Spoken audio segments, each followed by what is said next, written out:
কিয়ামতের সংবাদ তোমাদের কাছে পৌঁছে গিয়েছে, তোমরা কতটুকু সতর্ক হয়েছো? আচ্ছা, কিয়ামত যে হবে এটা জানেন না কে কে? কেউ কি জানেন না যে কিয়ামত হবে? সবাই জানি আমরা কিয়ামত হবে। কথা বলতে হবে, কিয়ামত হবে এটা জানেন না কে কে? সবাই কি আপনারা জানেন?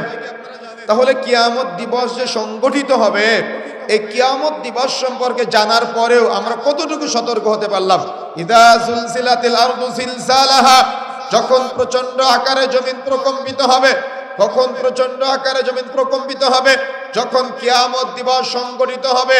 মনে রাখার চেষ্টা করবেন, আমাদের সমাজে এক শ্রেণীর ব্যক্তি আছে যারা কিয়ামত দিবসকে অস্বীকার করে, হেয় প্রতিপন্ন করে।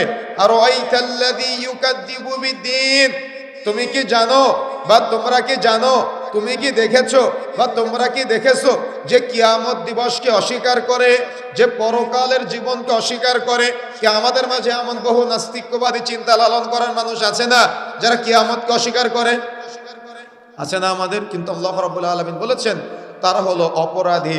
কিন্তু আমাদের মাঝে কিয়ামতের সংবাদ, কিয়ামতের বর্ণনা পৌঁছে দেওয়া হয়েছে। শুধুমাত্র আমাদের সতর্ক হতে হবে। এমনকি কিয়ামতের বহু আলামত সম্পর্কে আমাদের জানানো হয়েছে যাতে করে আমরা সতর্ক হতে পারি। কিন্তু এত এত এত তথ্য পাওয়ার পরেও আমাদের হৃদয় এত কঠিন যে আমরা সতর্ক হতে পারি নাই। আমরা ওই যে আল্লাহ রাব্বুল আলামিন বলেছেন আলহাকুমুত তাকাসুর, প্রাচুর্যের প্রতিযোগিতা তোমাদের মোহাচ্ছন্ন করেছে, আচ্ছন্ন করেছে। হাত্তা যুরতুমুল মাকাবির, এই মোহাচ্ছন্ন মানুষ ততদিন থাকবে যতদিন পর্যন্ত না মানুষ কবরে উপনীত হবে। আমার কথা কি বুঝতে পারতেছেন আপনারা? তার মানে মানুষের এই প্রবণতা ততদিন পর্যন্ত থাকবে যতদিন পর্যন্ত না মানুষ কবরে উপনীত হবে। এই জন্য কবরে যাওয়ার আগে আমাকে আপনাকে পরিবর্তন হতে হবে, ফিরে আসার চেষ্টা করতে হবে। যদি আমরা একটু বিবেককে কাজে না লাগাই তাহলে মৃত্যুর পরে আমাদের একেবারে ভয়াবহ পরিস্থিতির শিকার হতে হবে।